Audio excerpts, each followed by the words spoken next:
आता नवीन स्कीम निघाली म्हणते माझी लाडकी बहीण म्हणून, त्यातनी लेडीजले दर महिन्याला 1500 रुपये भेटन. आज त्याच्यासाठी काढली तर आमच्यासाठी काढ लागत होती माझा लाडका सोट्या म्हणून. नाही 1500 तर 1000 नाही तर 500. आमचं महिन्याचं खर्रा पाणी तर भागलं असतं.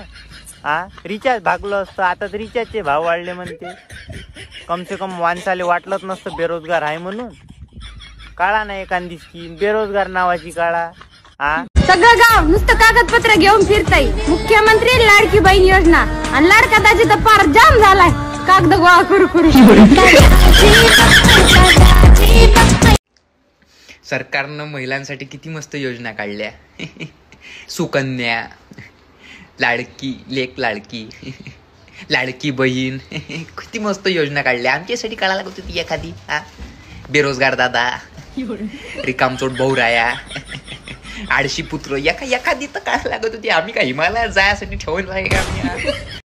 सरकार बी कशा योजना काढतं राव काही समजत नाही मला.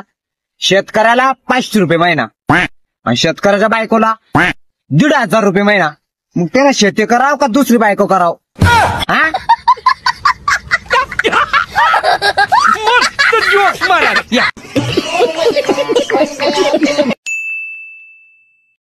ज्या महिला लाडकी बहीण योजनेत बसत नाहीत अशा महिलांनी आपल्या नवऱ्याकडून दर महिना 1500 रुपये घेऊन घरीच आपली लाडकी बायको ही योजना राबवावी.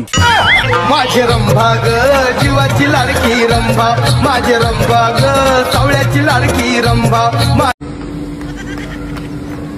आपल्या स्वतःच्या घरात वावरताना काळजी घ्या. आपली बायको ही मुख्यमंत्र्याची बहीण आहे. लक्षात ठेवा, नुसतीच बहीण नाही तर लाडकी पण आहे. त्या करा तुमच्या मित्रांना.